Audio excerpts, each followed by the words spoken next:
So in this video, we'll examine 19 tips on how to write a successful newsletter. So for these 19 tips, I'm using a newsletter as an example that was sent to me by Jay Clouse. So Jay has over 20,000 subscribers, earned $50,000 in 2022 from newsletter sponsors alone. And I'm not even talking about the product sales he's made by sending newsletters. In other words, he knows what he's doing. Number one, use curiosity triggers in your subject lines. So this subject line sparks curiosity by promising to reveal a specific results. How I gained 3,000 subscribers in 1 month hints at a solution, enticing readers to open the email. Quick tip, always A/B test your emails. Type this in ChatGPT. Create alternate versions of this newsletter subject line and then enter here your subject line. Number two, how to get it right with sponsorships and what this newsletter of Jay got wrong. So the way Jay introduces the sponsor is vague in my opinion. So I have no clue who this sponsor is or why I should click on the link. So a tip, check out how Andrew Warner of the Mixergy podcast mentions his sponsors in his podcast. So he uses storytelling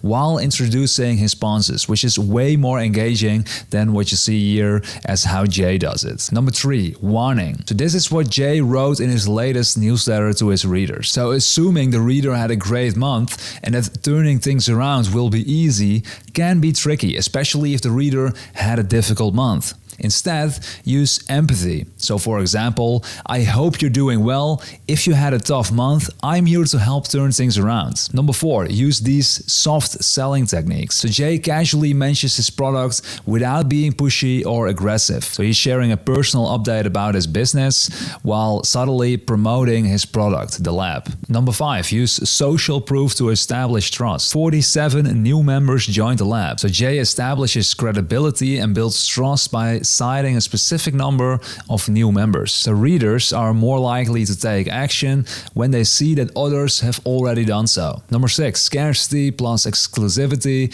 plus urgency sells. So this is how Jay uses these copywriting techniques. Capacity reached, waitlist formed implies high demand and exclusivity, increasing perceived value and urgency to join. Number seven, alert, inform your readers. So new readers probably won't know what the lab is. And although you can click on the lab link for more info, the email doesn't provide any information. So a little extra paragraph about what the lab is and how it can benefit me can help potential subscribers understand its value proposition and decide whether it is the right fit for them. Number eight, boost your copywriting with inclusivity triggers like this. So Jay Clouse didn't write already dozens waiting. So instead he wrote already dozens of creators waiting. So by addressing his readers as creators, the writer creates a sense of belonging and community. And when people feel part of a group or community, they are more likely to identify with that group's values, beliefs, and interests. Number nine, unlock the power of social influence. So the mention of massive month of subscriber growth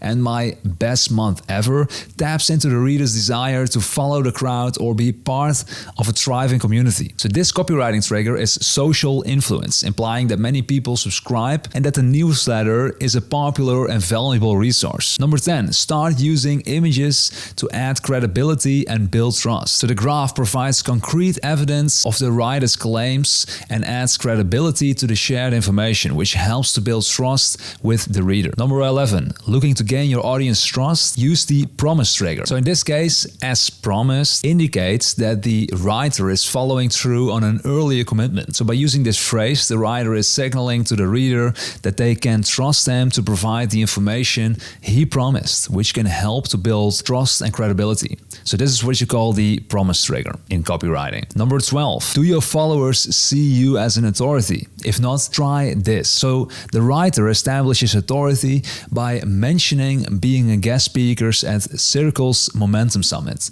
which indicates that he has expertise in membership communities. Number 13, how to soft sell your products. Jay repeatedly mentions his most important product, the lab, in his newsletter without ever hard selling it, at least in this newsletter. Number 14, are you scared to hard sell your product? So this is how Jay hard sell his his online course at the end of his newsletter. Number 15, use your customer's language and pain points.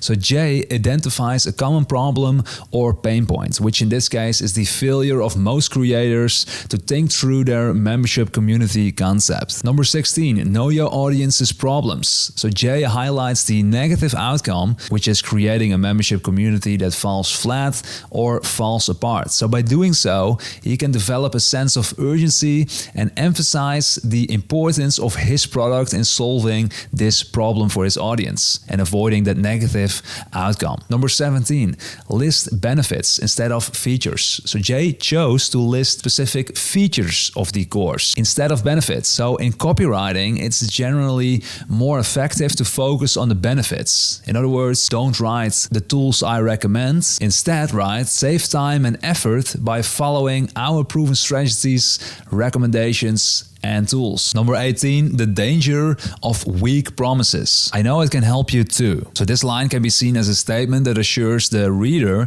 that the product can deliver a particular result. However, it is not a strong promise because it lacks credibility or evidence. There's no evidence in this email. So tip, add trust triggers such as testimonials, statistics, or case studies inside the email. And last but not least, number 19, don't use the word no-brainer without providing evidence. So the phrase no-brainer suggests that his course is the ultimate solution for anyone interested in building a membership. However, it would be more effective if the author provided more evidence or reasons why their course is the best choice. Simply calling it a no-brainer without giving any further justifications may not be convincing enough for some readers. So if you like these videos, make sure to subscribe to my channel. I regularly publish videos about email marketing. Also check out the description for links to free resources and goodies and other videos I published in the past.